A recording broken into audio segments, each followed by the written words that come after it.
I think it's another brief moment in time when we get to see the change of the tides. The shifted, twisted bit technology showcasing the little bits of safety, while the quick trips are surely randomly sparking the photons around me. Let the light flow from the heat, yo. When the photons ignite, highlighting, yo, then you know it's that time when we force a change in tides. A little bit lined with something in us. It's almost like we something else, autonomous, or maybe perhaps it's that missing piece you needin'. Perhaps it's that simple message you searching. Perhaps it's just a different time framing us for the next adventure in the mainframe. Getting excited, so are the photons. Don't laminate so we can change the coupon. Let me raise the hash rate, submit the coupon fake, and reduce the rate while we mine our major bags. Crypto technology like cryptographic money will hash in your life into a set of QRs.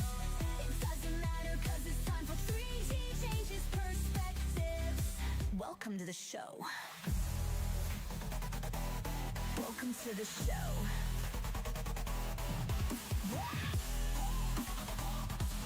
Welcome to the show. What up, everybody? Still off on that timer because I pushed add instead of timer when we popped in.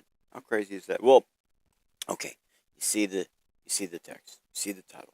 You see this is about the BIP 110, BNB, Bitcoin on-chain storage. And these are reviews. That's right. We're gonna actually technically review something. Meaning I've looked over it, kind of looked at it, went consider what that meant, and now we're gonna give that presentation of information. So after seeing that, basically, the Bitcoin Core and the Bitcoin Knots devs were like accepting fates and were working together to get BIP 110 implemented faster, I realized I really need to review it. So we are going to review BIP 110. Now, if I'm going to review BIP 110, that means I'm going to need to review like the UMBV or BMV, which are the ultimate Bitcoin Media Vault concept, or the Bitcoin Media Vault concept. We'll just call it that from going on pretty much. But we're also going to showcase like legit old school stamped imagery in Bitcoin that will still work after the BIP 110. So the goal of today, I guess, is to change your perspective on what BIP 10 really is with review. It's also to change your perspective on how to use Bitcoin for media storage, and to actually give a different example of stamping into the Bitcoin chain that is basically BIP 110 compliant. Alright, I know that's a lot to unpack at the very beginning, but that's basically what today's episode is going to be about. It shouldn't actually be that long, if we're lucky. And I mean that way because, like, BIP 110 is actually kind of a simple concept. So, everything else is going to be complicated after that, thankfully. Alright, well, I got to thank today's network partnerships and partnerships. So, I want to thank The Organized for teaming up with Bitcoin Live Digital Broadcasting, DB, because Bitcoin Live DB and The Organized is a powerhouse combo. Now, I do see new heights for both organizations. Now, if you haven't checked out any of The Organized early morning broadcasts for Stacks and Stats, then you're missing out, because they've been taking off with more and more every day. And you can find them on Twitter, pretty much anywhere you're seeing this right now, except for Odyssey. Alright, so now I also need to thank the sponsor, which you saw up that at the beginning if you got in here soon enough. Alright, so because I accidentally pushed it instead of timer. Alright, so I want to thank Shield Affiliate for sponsoring today's episode from within a quantum bit, as well as the Bitcoin Live DB network. Now, if you haven't actually checked out Shield Folio, well, they're like a little black book. They're made from stone paper. They're fade resistant, tear resistant, even water resistant. So you don't have to worry about the info and secret shit. You have storage in your Shield Folio. You know it's going to last and survive whatever you throw at it. I personally have a Shield Folio, and I use it for like my website info, crypto, my contacts, all sorts of things, even my like online keys. So among other things, these little black books are basically pocket sized and ready to be by your size, regardless of your adventure in real life or online. And I honestly do have one. I really do enjoy them. They have more products and stuff on their website. So basically, we have a giant QR on your screen. We have a small QR on your screen. They're the same QR. Basically, it's going to take you to their website. And on their website, you get their product. Awesome sauce. You use Bitcoin Live 20 to get 20% off purchase today. So we're going to roll in with our roll-ins and then kind of roll in.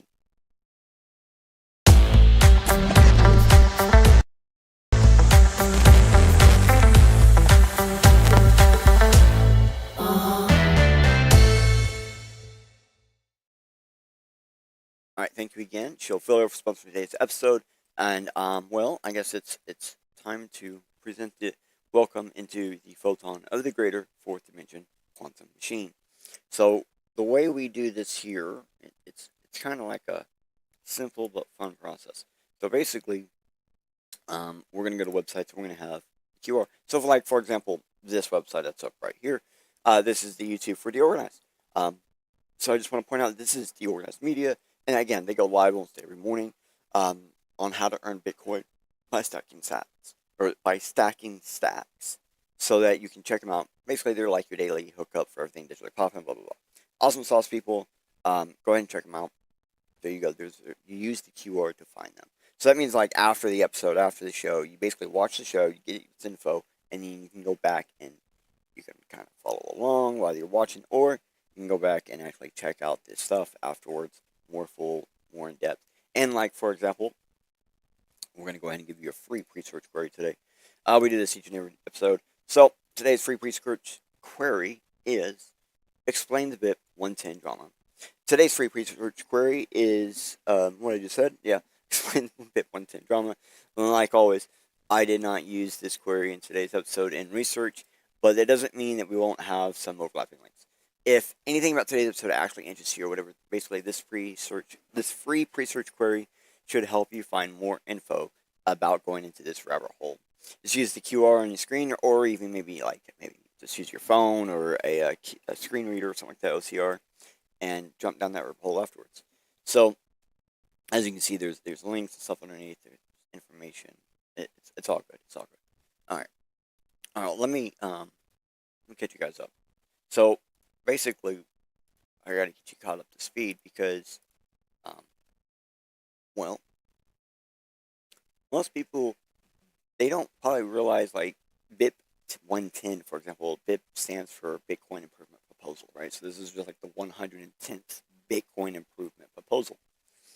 And believe it or not, there's like already a BIP out there after this one, into an attempt to return the OP return back to OP cat, in which people don't even realize, like, OP cat pretty much stands for something like optional category, which ended up becoming the changeback system in Bitcoin transactions. Now, the point and purpose of the return option has actually changed multiple different times and over the same amount of years.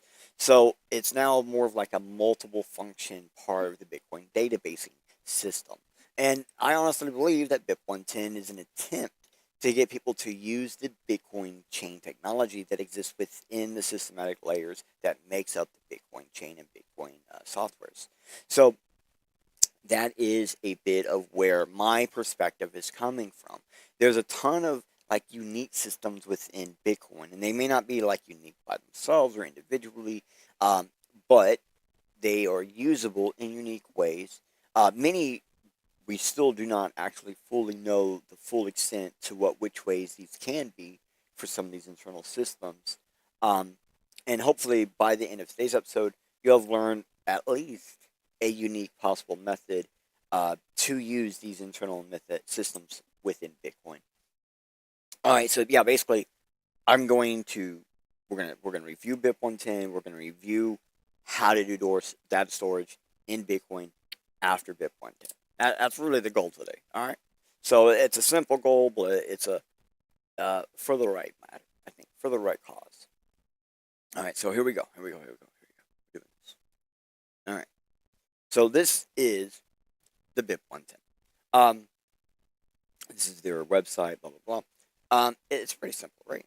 Okay, so basically, this is the basic information for BIP 110, right? And I will admit that I'm not actually a fan of BIP 110, but at the same time, I do see what's going on. So, something you're not going to see in here, but something to think about. Like in 2017, Bitcoin devs put in place systems that help with transactional inflation during a hype adoption phase. So here is a similar system being put in place. But this, to me, seems kind of like a big block versus small block argument that could actually potentially one day split the chain. So, however, after reviewing the GitHub and the systems, I realized that there may actually be a hidden reason for people pushing this BIP 110. Basically, like,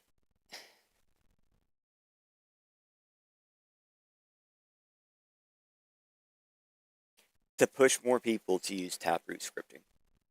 Now, I kind of want to explain that a bit more, but that's really the thing to go through. So we're gonna go to the GitHub. We're just gonna go. We're actually in the GitHub. Let me. I'm not logged in or anything, so we don't have nighttime mode. So, all right. So this is the generalized specification of like basically how the BIP is supposed to work.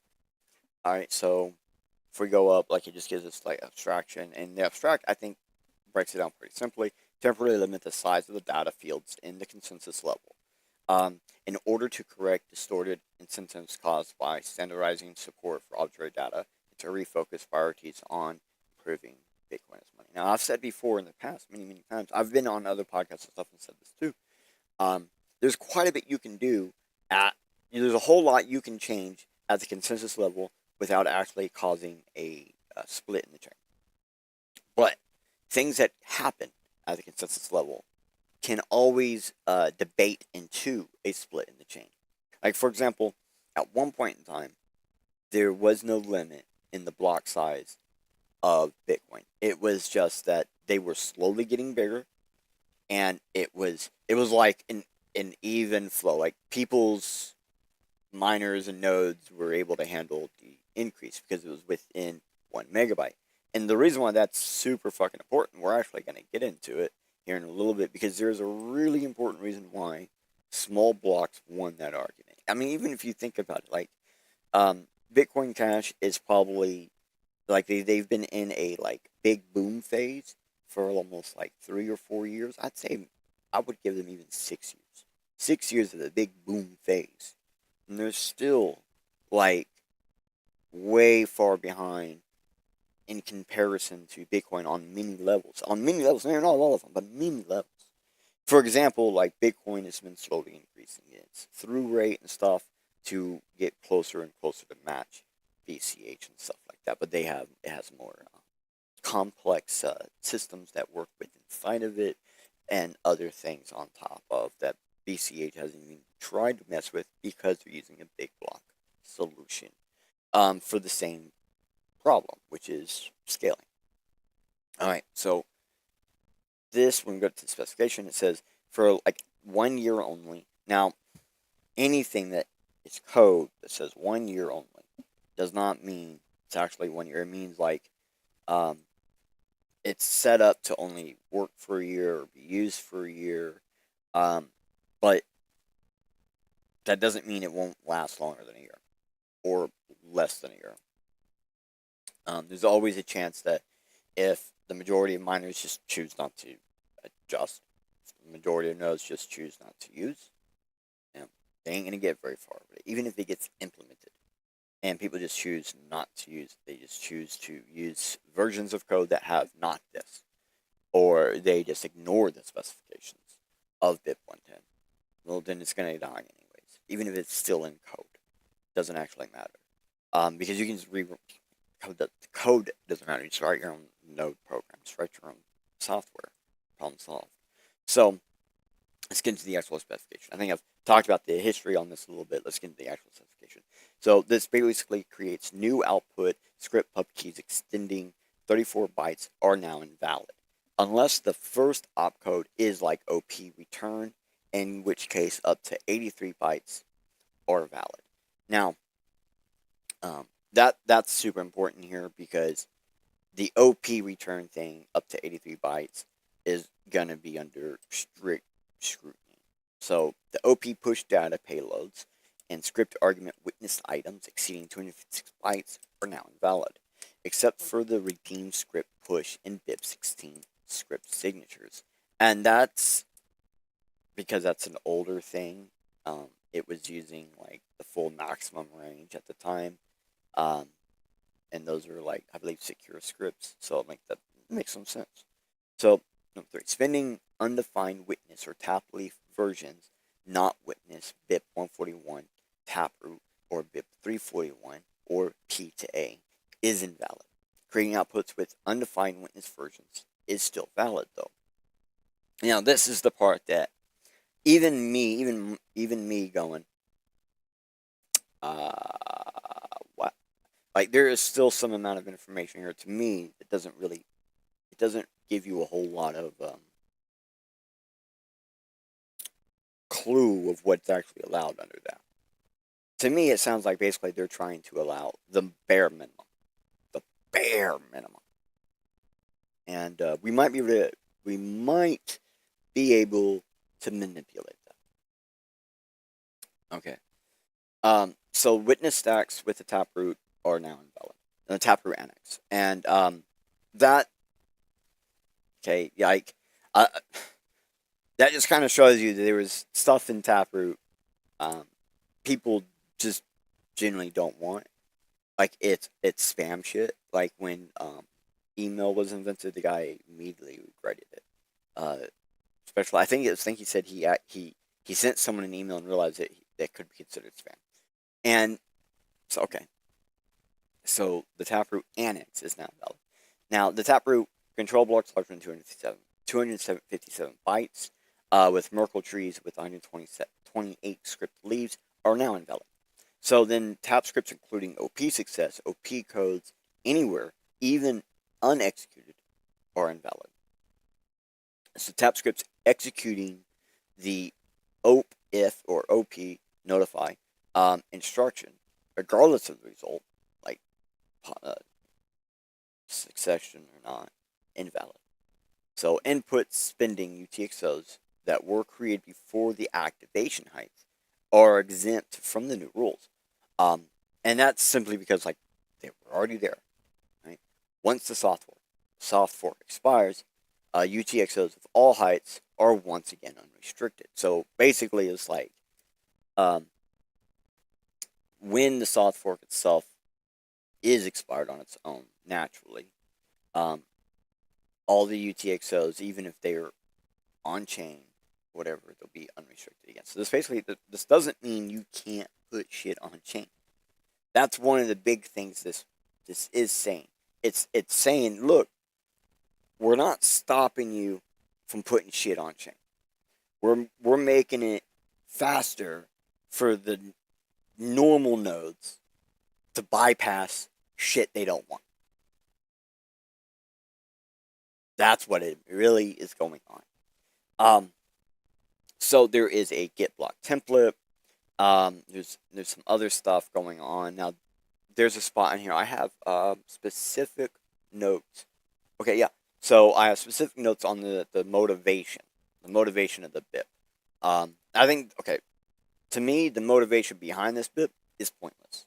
Like, the BIP writer's reason for submitting this BIP does not make any difference. It really matters nothing. Now,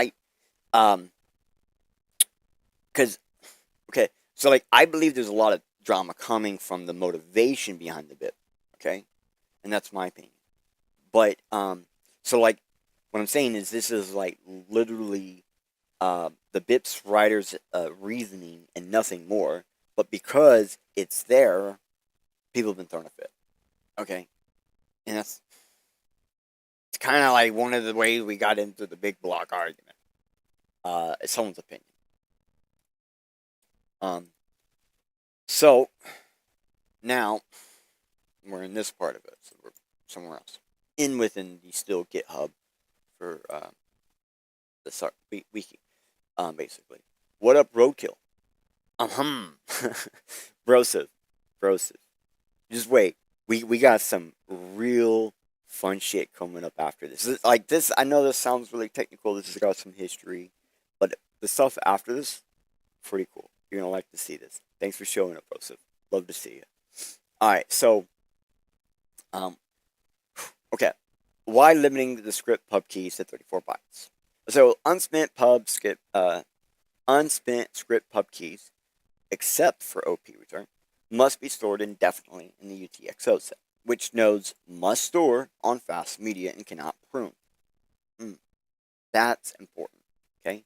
So fast storage, usually RAM, is the much more costly per byte, and it's slower than non-volatile storage. So the UTXO set does increase the size.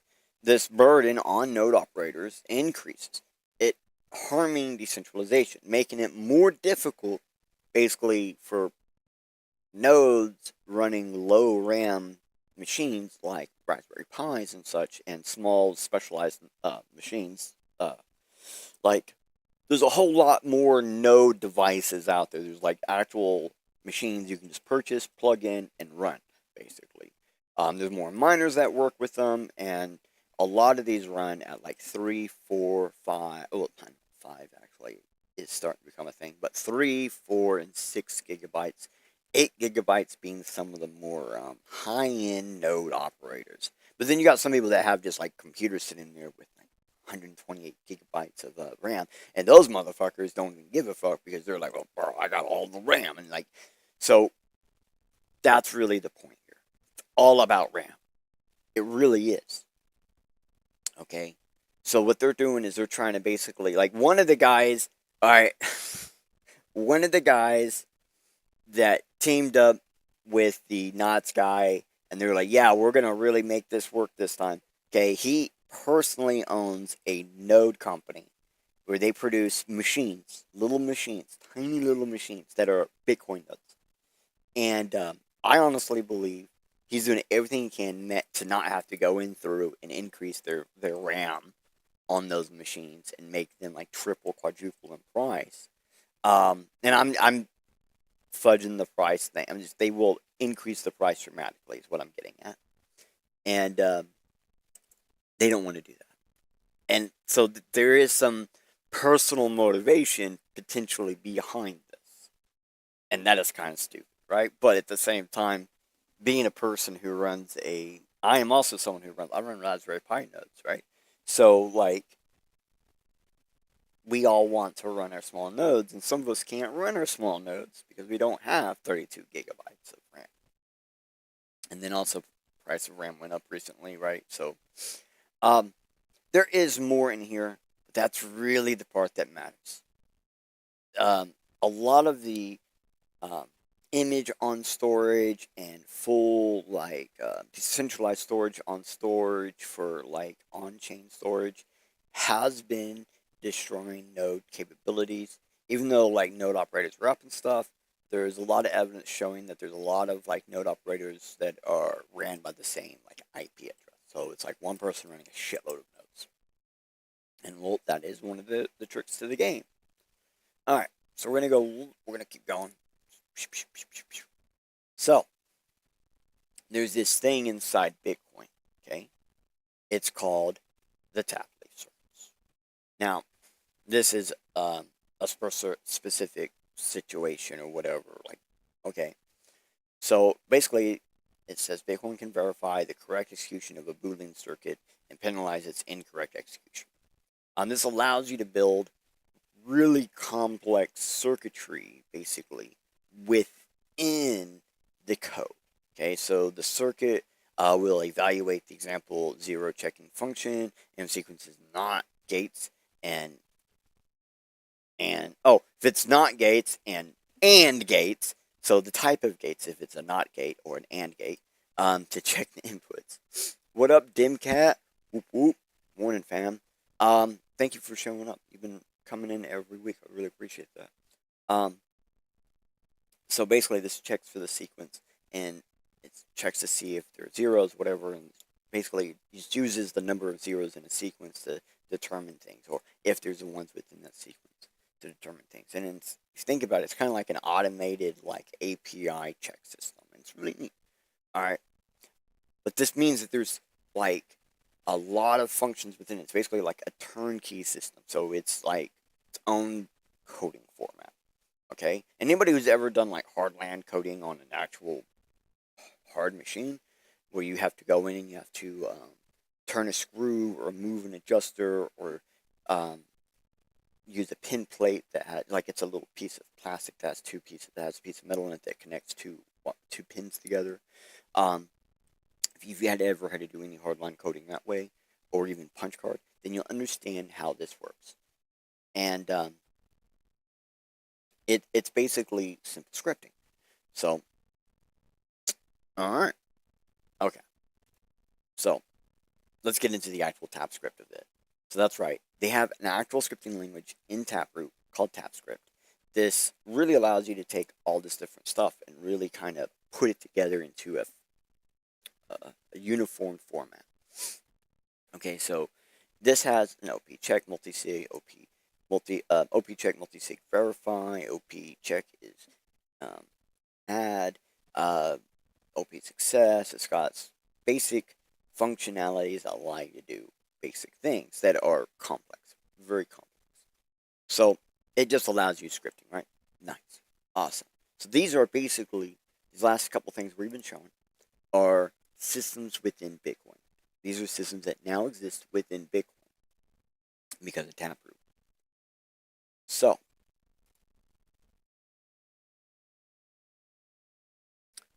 I just asked pre-search, hey, using Taproot or Tapleaf, how do I find base64 media file? And it gives me this. Now I do have an image in case you guys just want this offhand or whatever. And you can see this isn't a whole lot of code to do this. And we're really just working on regex like usual and basic stuff that's already built into like whatever language we're using. So it's quite simple. So we can use like the base64 guru to encode just about anything. Like if we go encoders, we can do audio, CSS file, hex, HTML, image, PDF, text, URL, anything. I've taken entire folders with entire like multitudes of programs inside of them and managed to being able to base64 and wrap it and output and like send it, and then the other person decode it to the folder with the files again. Like it's insane the amount of stuff that base64 can actually wrap. And that's kind of the beauty of base64. It allows you to create media hashes. Not just media files, media hashes. Hashes that can contain media. And that is the magic secret sauce. So then I was like, all right, let's try this again. How do I use a Taproot script to get a base64 media file from interplanetary networking system or interplanetary file system, IPNS, IPFS? And it's just as simple, if not more simple, to do that than to actually pull out the full base64 media directly. Okay, so now the first thing anybody's going to say is, bruh, have you ever wrapped media in base64? My answer, of course, is yeah. I developed an entire system on being able to transfer that. And then someone at Google figured out how to make it way better. Nice. Itty bitties. Alright, so the itty bitty site system allows you to do that very easily. And so yeah, it gets quite large. And that is where BIP 110 hits us. BIP 110 stops us from, oh wait, I also have I have the picture of if you just want that data. So BIP 110 stops you from being able to do this because, well, the picture is too fucking big, the hash is too big, it reaches a 256 byte thing, and you're like, oh man, this is way bigger than 83 bytes of data. Well, the thing is, there's more than one way to hide data, or there's more than one way to hide numbers inside numbers. More than one way. Okay? So I sat down, and I made this. Okay? This is basic ideal of how to do media storage on Bitcoin after BIP 110. Okay? So it says BIP 110 doesn't have to wreck your online storage with Bitcoin.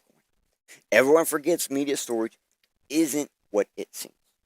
And there's more than one way to stamp your media into Bitcoin. Below are actually hypothetical methods that may assist you in storing media on Bitcoin while keeping under the 82 byte soft limit. Now keep in mind that's the higher end of the soft limit, right? So we have to put that in the OP return. Okay, but there may be another way. So because I made the SPX system, which is superpositioning text or supposix, and all that does is it crunches hashes down as small as possible. It uses quantum token swap compressions, among other systems. like verifiers and other things. Like, for example, it says right down here, SupposeX is a deterministic reversible quantum-inspired compression and encoding scheme. It takes base 64 strings through faux binary node grid mapping and dimensional shifting with parity checks built inside, like Hamming code plus modified Futurama theorem for auto self-correcting Hamming systems, and then using geometric magic number verifications to ensure the output that you put in, the input and the output are the same. Pattern-based token swaps, and again, quantum entangled compression tokens, or QECs. So the output of a compact graph hash string, for example, the word hello world is 73 characters in AC, and well, it's actually in binary. Misspoke there. It's 73 characters in binary. But we're able, with SupposeX, we can drop that down to like 67. We can actually drop that down. It's not a whole lot, right? But like compared to other methods to do the same thing, I mean, we're talking like sometimes double, triple. And the more the data set is over a certain limited number of like 26 bytes or something like that, then the amount of compression just only increases. So it works on this matter of like pattern recognizability. And so tap-leaf circuits does the same thing. And so I'm like, bro, these are like made for each other almost, right? And so this kind of explains a little bit more of how the tap-leaf circuit really works. And then we go into the context of the bit 110.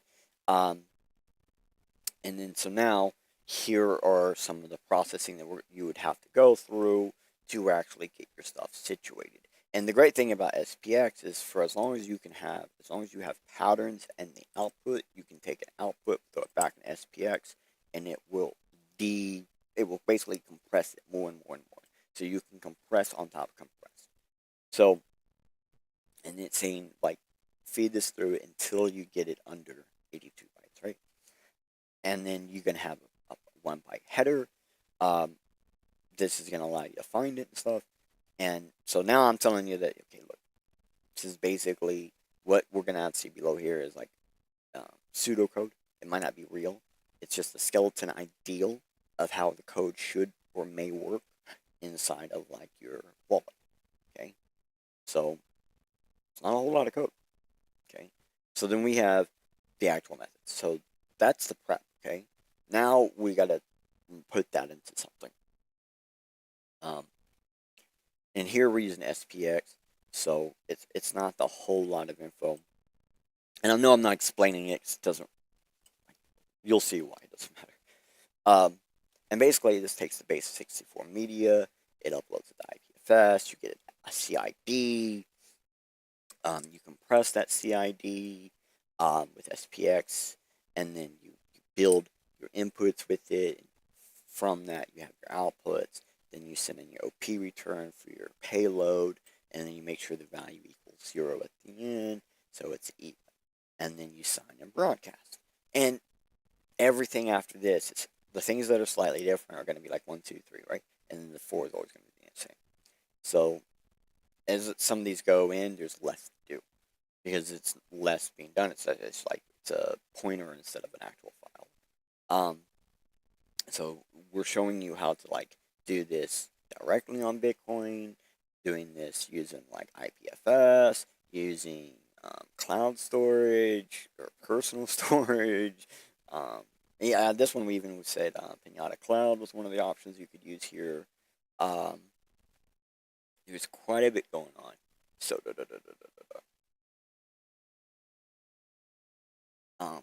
and that's kind of like the whole point of, hey, look, there's these tap leaf circuits, there's these tap script, there's these systems within that we can use. All right, now if you go through all of this, I basically have the same logic again without SPX. I know SPX isn't perfect. I ain't gonna be stupid.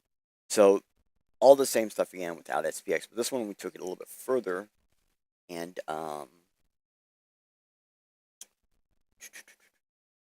one of these.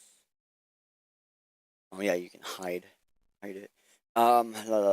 Yeah, okay. So What if you wanted valid on-chain ownership, okay, without OP return?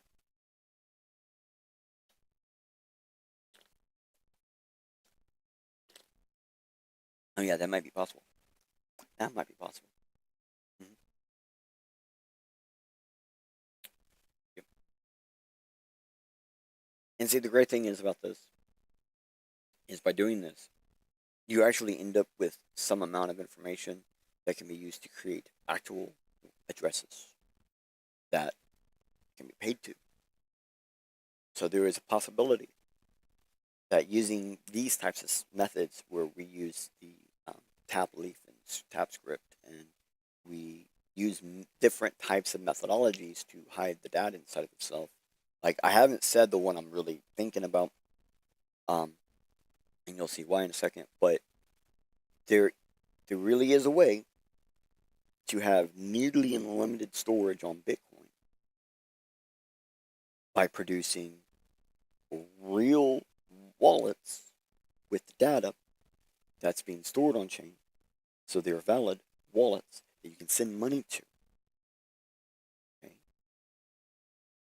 So there's a chance you could create media vaults that have wallet addresses that can accept funds while at the same time being an image, being a media file, a video, or even a folder of files. Anything. Nearly unlimited. But it's going to take a little bit of work to get it. Alright, so then there's this program. Okay. And you see we're in, this is actually my 3D changes perspectives. Like, I have a GitHub for everything I make for the show, and I throw it on in here. So this is today's episode. You see there's a Media Vault Python program. There's a web and a non-web version. Then there's a UBMV, which is like the ultimate. It's just got a bunch more features in it. And the current one is UBMV2. This is it's just got updates and other things added to it. Then the actual images we saw earlier, some other stuff we'll get into. So this is basic and simple. You're actually going to see me do a couple things here randomly, right? Yeah, okay. It would drop. It opened up exactly where I wanted it to. Okay, perfect. So, we're just gonna okay, open the terminal here. So we're just gonna, this. All right. Here it is. There is your ultimate Bitcoin Media Vault program. This allows you to select the media that you want, and you see there's a preview. There's a bunch of things we can we can pin it, we can store it, we can announce it. So, okay, let me just I don't have a zoom feature. Sorry, I can't zoom in. Let me explain the feature slightly more. So basically, we see there is a store plus pin announcement tab that we're on. There is a receive plus pin decoder to get out of what we do. There is a tap leaf multi-sig round robin keychain encoder decoder. Yeah, generate it or reveal it. And in case for you're young and you don't know what round robin means, okay, there is something called round robin keychaining. And what that does, this is basically how Monero hides data inside. Like, okay, this is how not only how can Monero hide data, but this is how Monero hides your transaction amongst a various set of outputs, and to where no one can really tell which one's yours. So this allows you to store data forward and backward in a manner where you're going to get all the data. You might have to mine it out to figure out what order the data goes in, but you're going to get all the data. Okay, and you can only put so much data in a round robin. Like a round robin keychain can only hold so much. It does get bigger. It does get bigger. It does get bigger. But there's quite a bit you can do with it. and then we have a PHP checker in cold storage built in. So basically,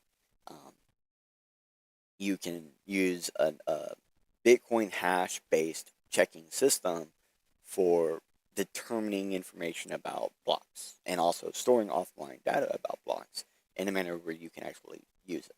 It's pretty cool.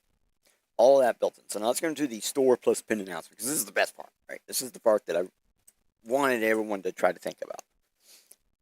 Okay, so automatically it's set up for web only. So it's going to go use a web interface to upload IPFS, to get all the information, to pull back, and we're going to drop. We're going to drop it all up in here. So I'm just going to hit the button. Oh wait, I got to choose a service. Choose a service. So you can see there's not a whole lot of services. We do need to get more up in here. Blah blah blah blah. And so I'm going to pick something I know that's going to pop up, but I don't know. I'm not going to actually be able to full up. It says look, in this spot there is this. You're going to use that. You get to upload. Cool. And then boom. There it is. So then we can actually, okay, let me choose the file. So we can choose a file. We can upload. Go on. Okay, here it is. All right. Now I'd have to set up all this stuff and get all this stuff connected. You see, I'm not connected. But I would need to be connected. That would be the first thing I would need to do, is be connected. Okay, let me get back to where we were. Let me bring this back up.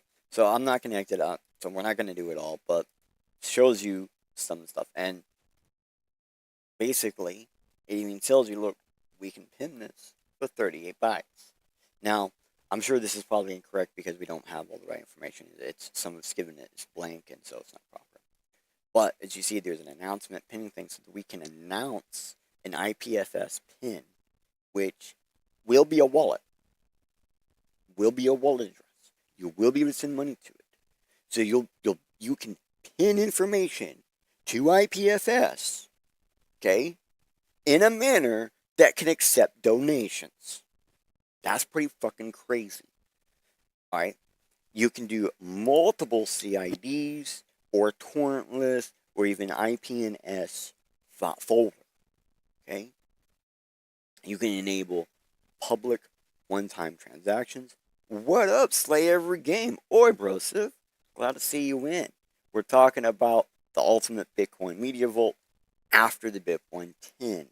So that's where they limit everything. So we can allow to encode a public one-time view key. This was one of the things that I saw was available within TapScript, and I was like, what?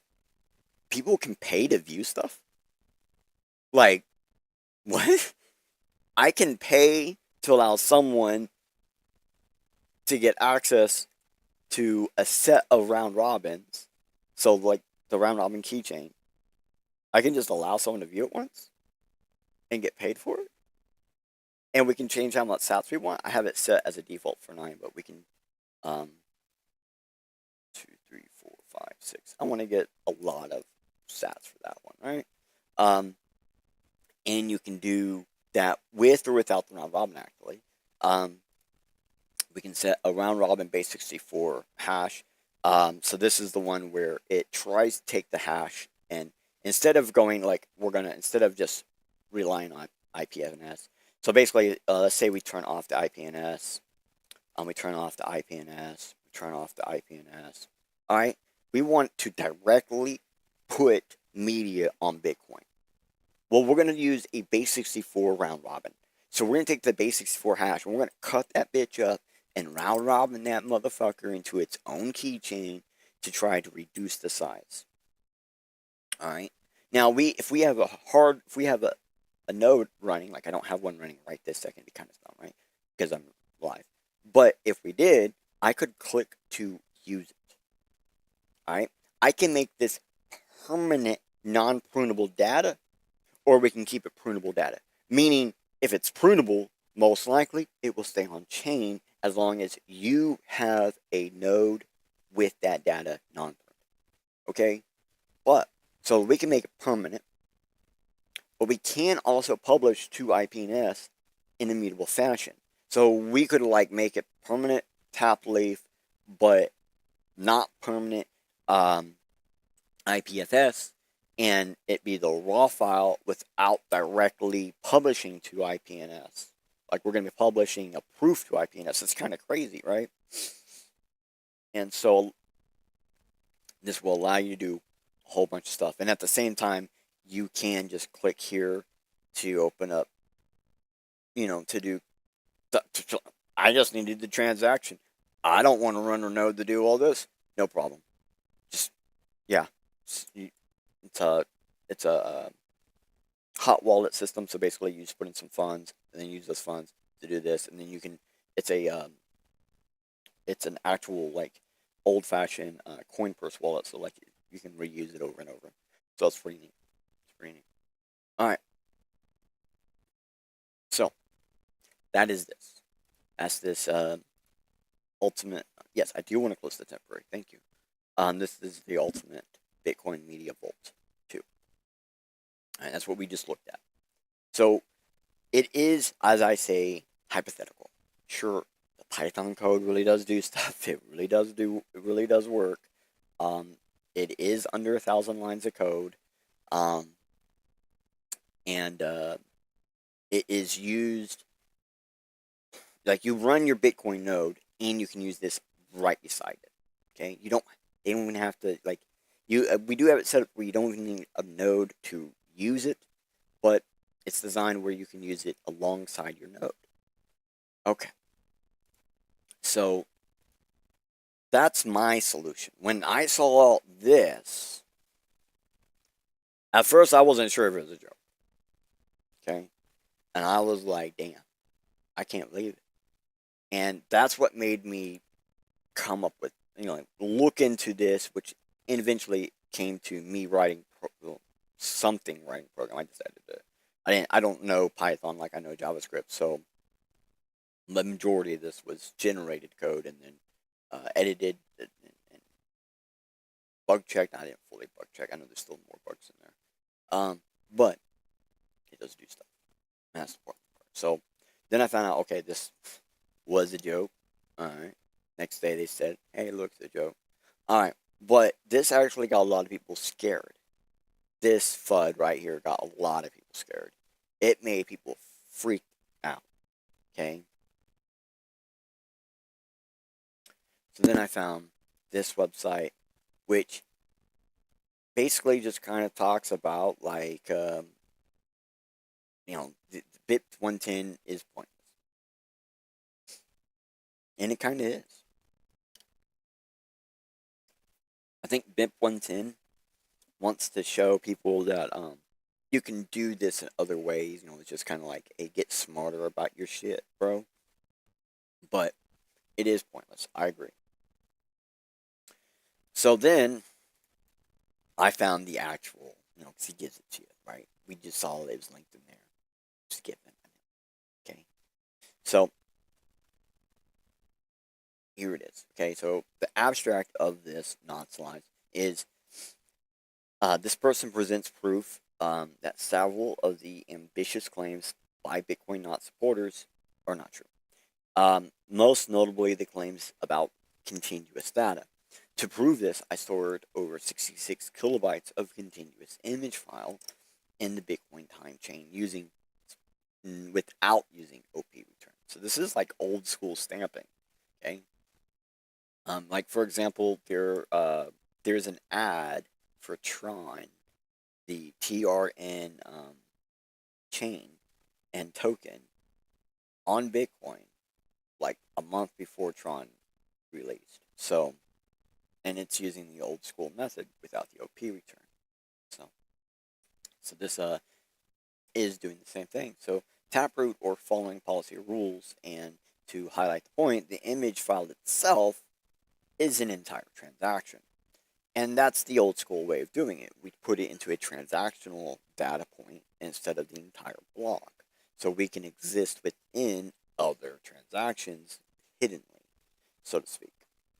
This document also explains how anyone can verify and claim themselves using their own node. That was one of the reasons why in that program that I wrote, there is a view system.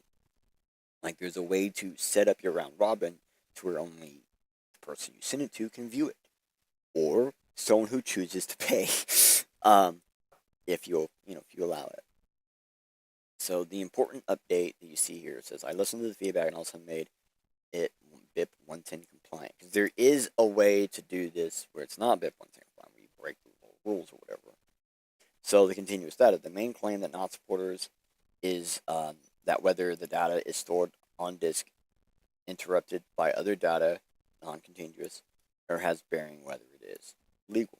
Therefore, the claim is to decrease the size of every Bitcoin stores to ensure nobody can do anything like that.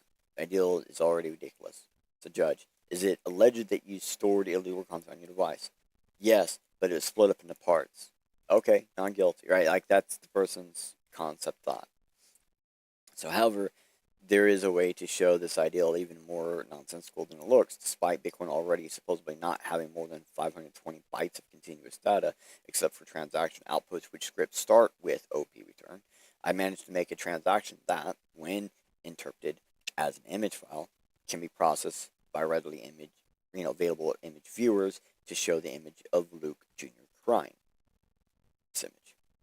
I really didn't want to make it personal by using a specific image, but when I heard Luke accusing people left and right of being bad actors, which I did see some of that online, I figured it was fair game. That's right. This is not only an image in the time chain, it's also continuously stored on the entire transaction of the image. So you don't even need to skip the initial bytes. So you're forced to load it. And here's how you can verify it. And believe it or not, I don't even know if that's going to show. But I'm actually at the thing. Like, you guys can probably see that. I don't have a way to talk into the chat to be able to just paste it or whatever. But it's a meme pool space. So what we can do is, I didn't think about this ahead of time. I just now thought about this now. Right. So if I hit enter right there, it does pull it up. It wants me to save. I already have it saved. Raw.tiff, save, overwrite. We can pull this back up and see it's right there, right?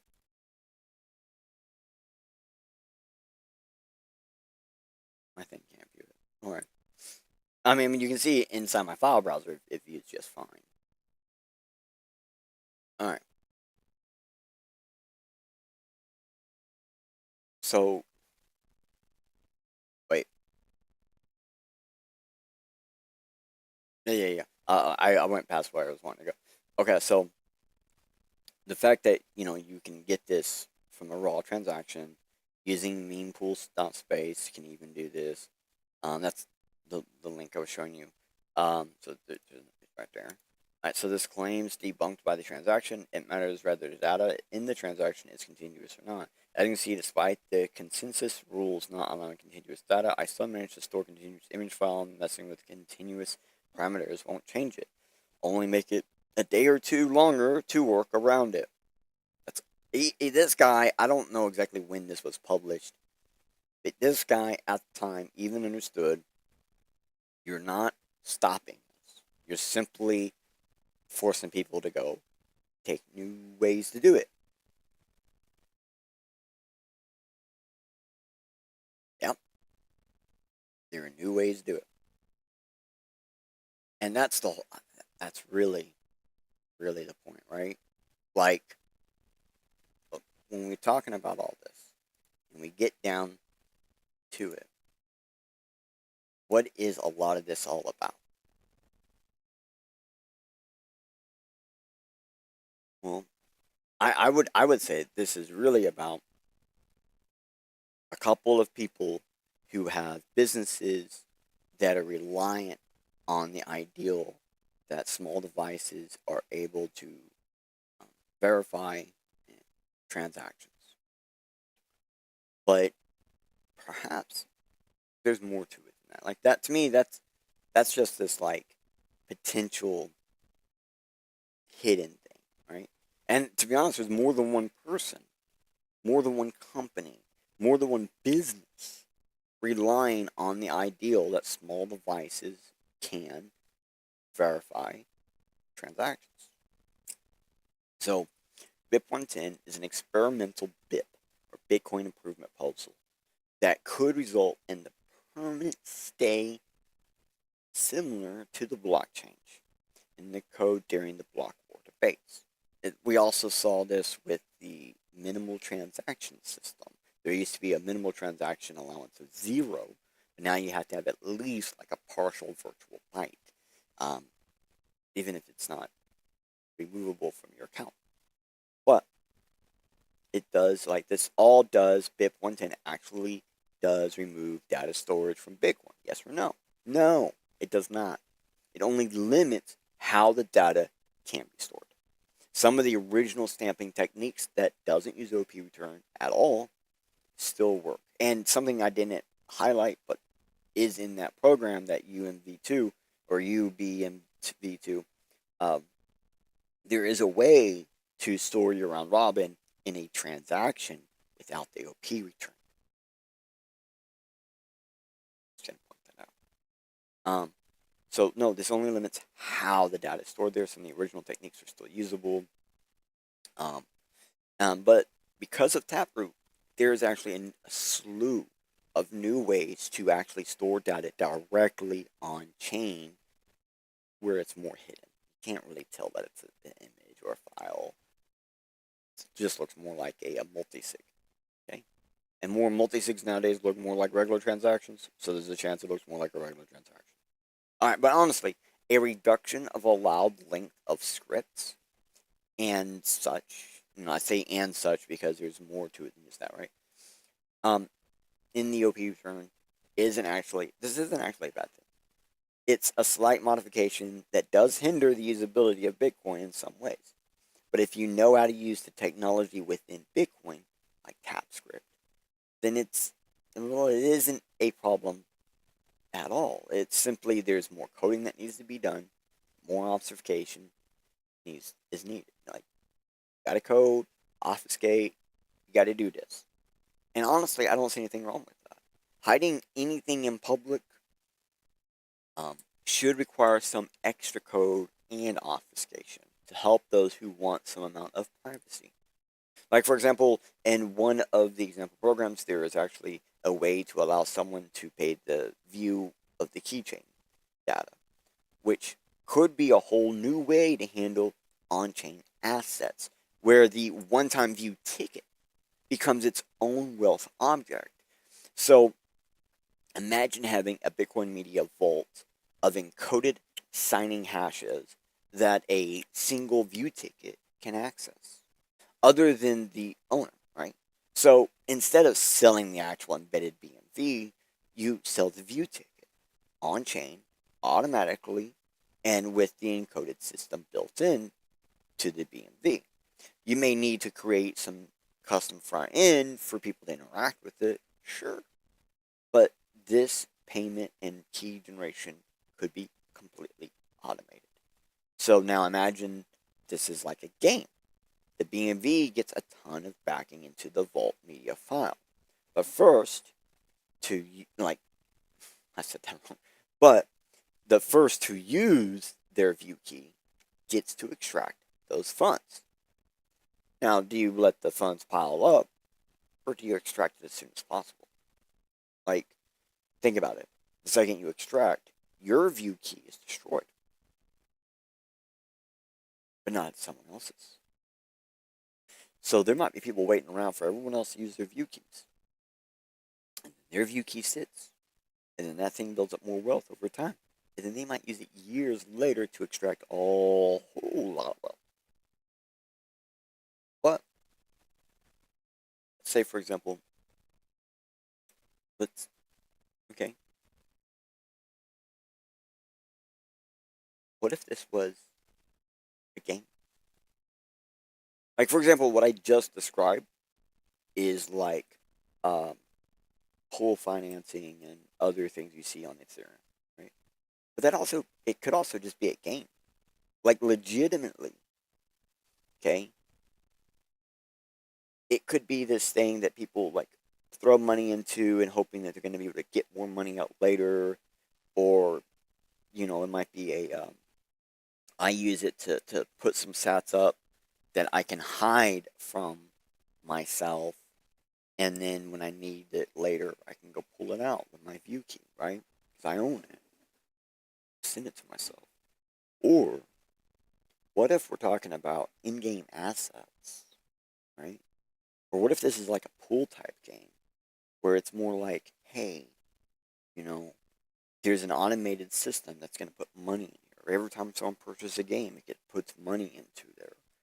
And that's how the system works. Imagine having a game where you're like, oh yeah, there's this like live trading ecosystem within the game. Well, how do you know it's a live trading ecosystem? Because the game is a BMV, right? So it's an asset on chain, right? And it's got a series of wallets.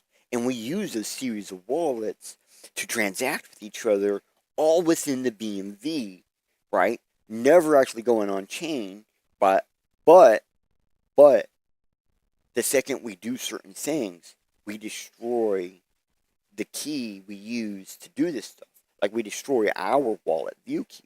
And so your whole point of the game, right? Like you're playing this game and you're doing all this stuff and you're buying, you're trading, you're selling, you're equipping your character, because if your character dies, your view key dies. And if your view key dies, well, you can't play the game no more. Like, it could literally be that. It could be a ton of actual functions, features, and systems that are integrated into the Bitcoin on-chain. And it comes down to just like how you use it.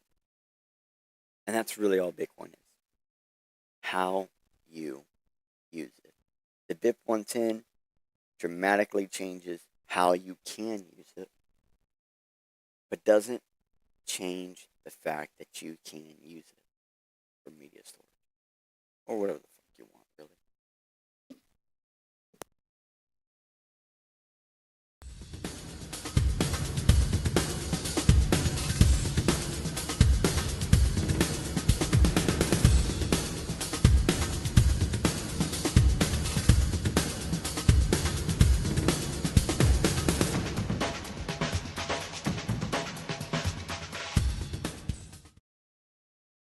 Yo, did you think you know? Did you think you hold? Did you think something new? That's the goal, to see from a new degree and get the change your mind needs to find something new. Life suddenly is easy for many, but when a wall appears, sometimes up is all you see. So let 3D guide to the side, yo, where there's a door though. Just be careful on your way out, for the first step is a do-si-do. A little bit Linus with something different, it's almost like he's something else. And regardless of maybe, perhaps it was that missing piece you was needing. Maybe it was that simple message you was searching. Definitely it's just in different time for defraying our mental mind state, separating us from our own mental mind tank. Boom goes the blast of thought. Boom goes the last spark with pot. Boom goes the mental mind tank. Don't your perspective hit on the way out. Don't let your directive stop you when you doubt. Don't let the dire detection stop you from being getting excited. So the photons are delighted. Don't hesitate so we can line up the hash rate. Let me surmise the tide to make a rate and reduce the fakes while we mine our major banks. Crypto technology like cryptographic money, while hashing your life into a set of QRs. It doesn't matter, cause this was 3D changes perspectives. Thank you for joining the show. Please return next time for a new role of perspective. Thank you for joining the show. Please return next time for a brand new perspective. Of perspective. Thank you for joining the show. Please return next time for a brand new perspective.